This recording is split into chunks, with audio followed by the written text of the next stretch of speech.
आपको नींद नहीं आएगी और बगल वाला सो रहा हो तो वो भी जग जाएगा। चलिए अगला, चित्रम के मंत्र यदि ते दिदशांगनावे नितम मनागपि मनो न विकारमार्गम। करेंगे, चित्रम के मंत्र यदि ते दिदशांगनावे नितम मनागपि मनो न विकारमार्गम। नितम मनागपि मनो न विकारमार्गम। कल्पांत काल मरुता चलिता चलेन कल्पांतराल शिखरम चलितं कदाचित्। कल्पांत काल मरुता चलिता चलेन किमंतरादि शिखरम चलितं कदाचित्। अब ये और जबरदस्त श्लोक है। भगवान किस तरीके से अचल अडिग निर्विकार है, इसकी झलक इस श्लोक में दिखाई दे रही है। देखिए, चित्रम किमत्र यदि ते, चित्रम माने विचित्र, आश्चर्य, इसमें क्या आश्चर्य। किम माने क्या, चित्रम माने आश्चर्य, किम मतलब क्या, अत्र माने यहाँ। ठीक है, संधि विच्छेद देखते जाइए। चित्रम माने आश्चर्य, किम माने क्या, अत्र माने यहाँ।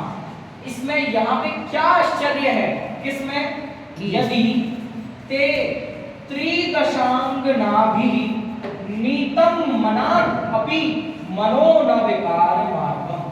अब यहाँ ये कह रहे हैं त्रिदशांगनाभिः, ये जो अंतिम शब्द है त्रिदशांगनाभिः, कि तीनों दशाओं में एक से रहने वाले।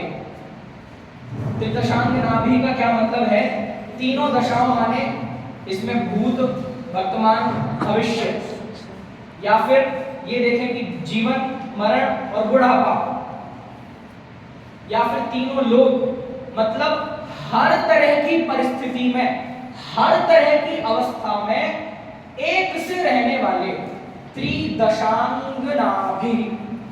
नाभि एक शब्द है पूरा। त्रिदशांगनाभिः मतलब तीनों दशाओं में एक से एक समान रहने वाले, अडिग ना होने वाले। ठीक है, ते मतलब आप, चित्रम माने क्या आश्चर्य, आश्चर्य, किम माने क्या, अत्र यहाँ, यदि, यदि मतलब यदि, और ते मतलब आप, कि आप तीनों दशाओं में, हर परिस्थिति में, भूत, भविष्य, वर्तमान, जन्म, जीवन, मरण, बुढ़ापा, हर परिस्थिति में एक से रहने वाले हैं। और नीतम, हाँ एक चीज और, त्रिदशांगनाभि, इसको दो अर्थों में यूज किया जाता है। एक तो ये अर्थ मैंने जो बताया, एक त्रिदशांगनाभि देवों का पर्यायवाची भी है। क्या मतलब, कि देव कभी भी बूढ़े नहीं होते, देव बच्चे नहीं होते, मतलब जब से जन्म होता है और जब तक मरण होता है तब तक उनकी अवस्था एक सी रहती है। ऐसा नहीं होता कि पहले कम संपत्ति थी फिर बढ़ जाए, बहुत ज्यादा संपत्ति मिली थी घट जाए, ऐसा नहीं होता। वो पूरे काल में एक जैसे ही होते हैं। इसलिए देवों का पर्यायवाची क्या है, त्रिदशांगनाभि। तो यहाँ पे दो अर्थ किए जा सकते हैं। ठीक है, तो चित्रम किमत्र यदि ते त्रिदशांगनाभि।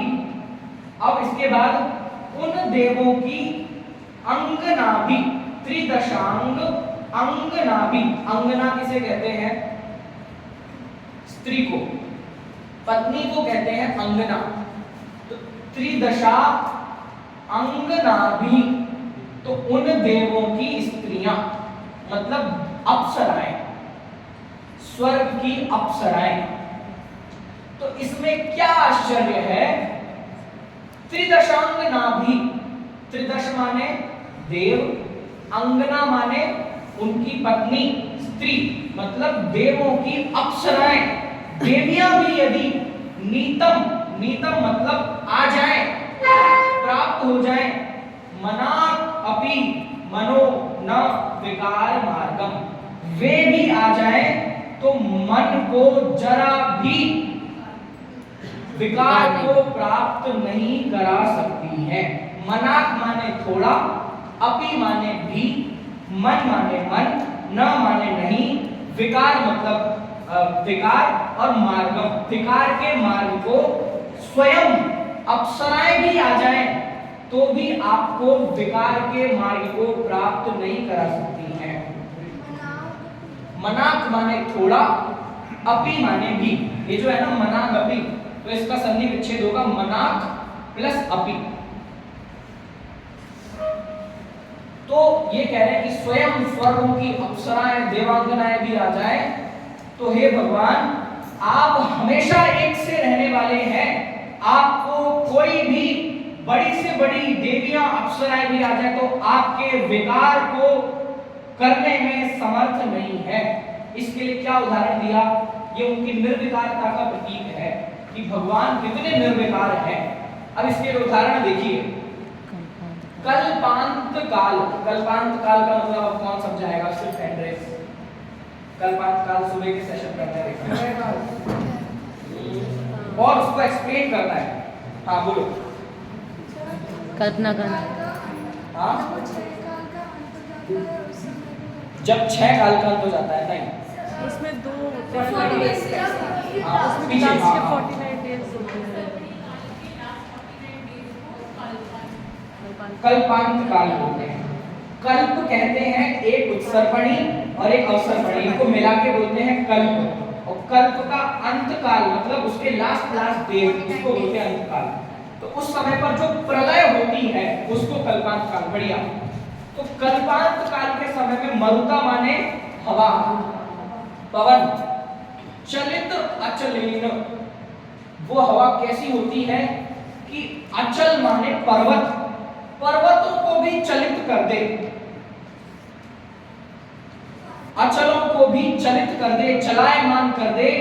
ऐसी वो कल्पांत काल की हवाएं किम माने क्या, मंदराद्रि, अद्रि माने होता है पर्वत, मंदर माने सुमेरु पर्वत।